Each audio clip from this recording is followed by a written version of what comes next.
അങ്ങനെ ഈ ട്രെയിനിൽ ഒരു അമ്മയും കൊച്ചിനെയും കണ്ടു.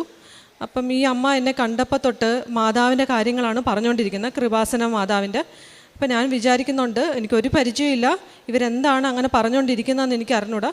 അപ്പോൾ അവരെന്നെ നോക്കി കൃപാസന മാതാവിൻ്റെ കാര്യങ്ങളൊക്കെ പറയുകയും അവർക്ക് സാധിച്ച കാര്യങ്ങളൊക്കെ പറയുകയും ചെയ്തു.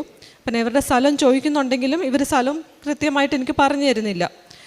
കുറച്ച് കഴിഞ്ഞപ്പം ഇവർ പറഞ്ഞു, ഞാൻ പ്രാർത്ഥിക്കാം, കൃപാസന മാതാവിനോട് പ്രാർത്ഥിക്കാം, പക്ഷേ എനിക്കൊരു ഉറപ്പ് തരണം, ഈ പെയിൻ മാറിയ ഉടനെ തന്നെ മാതാവിൻ്റെ അടുത്ത് പോകുമെന്ന്.